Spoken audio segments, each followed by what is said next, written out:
You may recognize the '54 Chevy behind me. In a previous video, we used Edelbrock's E-Tech crate engine completion kit to take our short block and build a 383 with 8.5:1 compression ratio. Naturally aspirated, this engine made 242 horsepower and 304 foot-pounds of torque to the tires. Now we're going to take it to the next level. We've got Edelbrock's E-Force Universal Supercharger system, which is designed for any carbureted engine, and it combines old-school looks with new-school Eaton TVS rotor technology. Let's take a closer look at the technology behind this with the experts at Edelbrock. The Enforcer Supercharger is a complete clean sheet design engineered in-house by our engineering staff, cast in our foundry and machined in our machine shop in Torrance, California. It incorporates the latest Eaton TVS 2300 rotors and puts it in a classic package that looks great in any hot rod.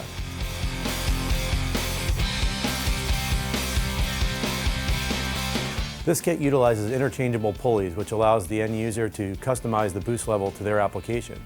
For instance, we offer a crate engine that's about 5 pounds of boost on a 9.5:1 ZZ4 bottom end. It makes about 518 horsepower, but we've also tested it on a built 350 cubic inch engine with lower compression and more boost, about 12 pounds of boost, that makes over 750 horsepower. This system is available in both carbureted and fuel-injected versions.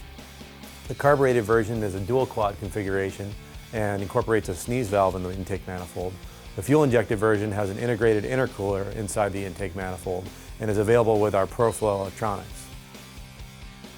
Both the fuel-injected and carbureted versions are offered in a variety of finishes: polished, black, and satin.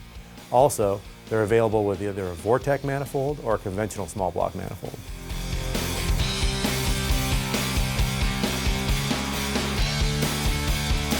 Now the Edelbrock E-Force Supercharger comes completely assembled, so the installation is actually pretty straightforward. But one thing we do have to address is the MSD ignition controller. We're using MSD's programmable 6AL2 ignition controller to set our timing curve. Now this box is referenced to manifold pressure. In other words, it can pull timing as boost climbs. We've set an initial 34 degrees of timing, and we've set it up to take out 12 degrees as boost climbs to 8 psi.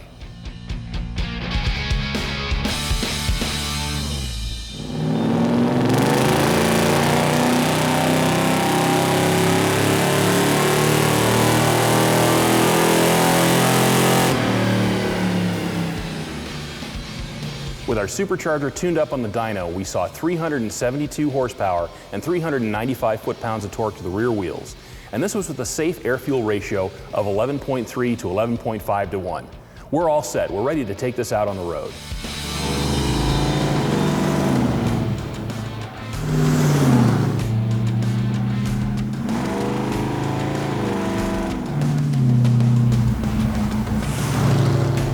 Adding the E-Force Supercharger and the extra horsepower and torque it's brought has made this car a lot more fun to drive on the street.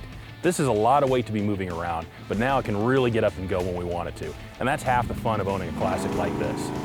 The Edelbrock Universal Supercharger kit is available for both small block Chevy heads and later Vortec cylinder heads, and they've got more applications on the way. The Eaton TVS blower pack is very efficient, means we don't need an intercooler, and we're making boost and not a lot of heat.